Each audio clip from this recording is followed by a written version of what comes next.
It's the 10th round of the ABB Formulary, oh there he is, hello, Junior Formulary Championship.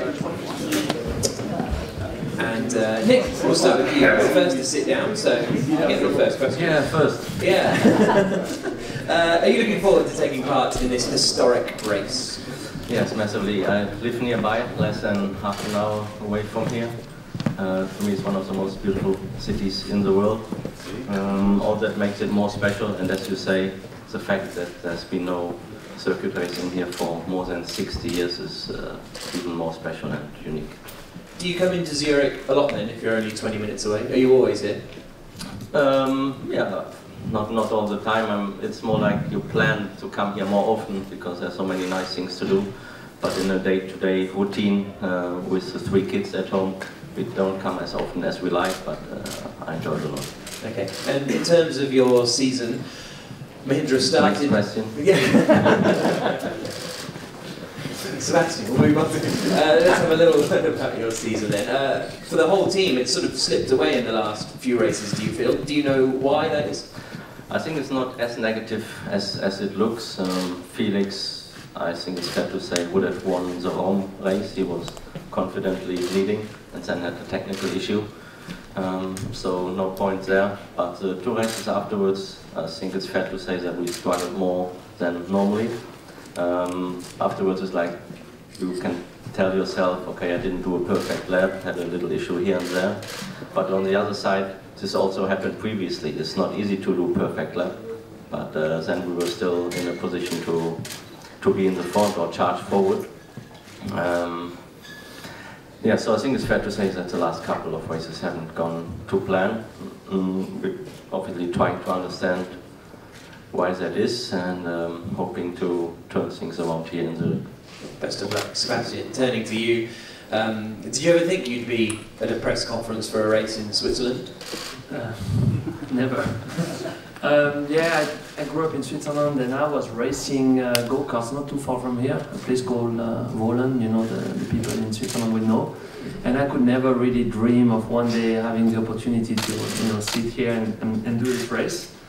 All of a sudden, you know, we've been talking about it a lot and I still thought, oh, it's not going to happen.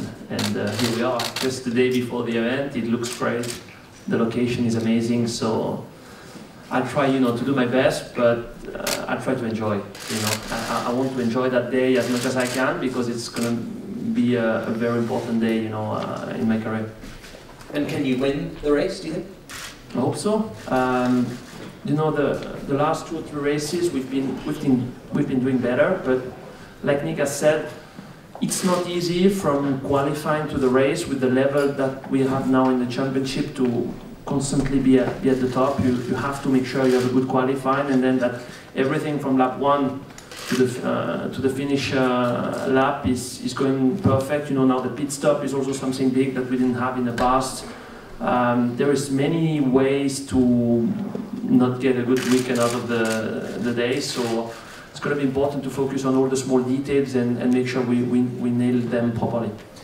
And we haven't done the official track walk yet, that's later, but I guess you've been rounded a little bit. What do you make of it? I think it's a bit of a kind of strange circuit because we've got 2 very long straights, you know, where we're going to reach the highest top speed of Formula E. I think there is no tracks that will have the similar top speed than that. So, and then you have a very slow second sector. So, you know, theoretically, even in qualifying, you could think about not driving maximum downforce to be quick on the straight, but then a bit slower in the corners. Where in every other circuit, it's not really a question. Here, it became a question. So we will see what is the best during FP1 and FP2, and try to, you know, choose the right option for qualifying. Thank you, Edoardo. Turning to you, another home race for you. I feel like, you know, you've already had Italy. How do you feel racing here in Switzerland?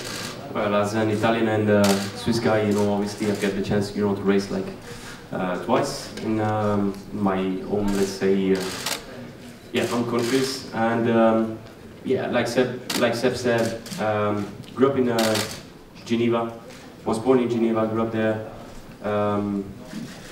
Motorsport was never really, or racing in Switzerland was never really a topic for so many years. And I must say, big congrats to Formula E to make it happen, because it's something like we are doing like something historical, and we should acknowledge, you know, the big work that they did. It's amazing to be here and racing here. How does it feel coming back to the paddock after missing the last race in Berlin? Did it feel strange watching it? It feels good. To be honest with you, I think it was also good for me. I was like coming from difficult race weekends, so to have like a one-off, I think it was good for the team, you know, to bring somebody in, and for me, you know, to breathe a little bit. We had several mechanical issues that were hindering me doing like good performances, especially in quali. In the race, it was another topic, but I hope that we resolved, you know, some of the issues that we had, and that I can, you know, that I can do finally better, you know, in quali, that I can have a good feeling, let's say, and yeah, hopefully we can be racing a little bit more to the front.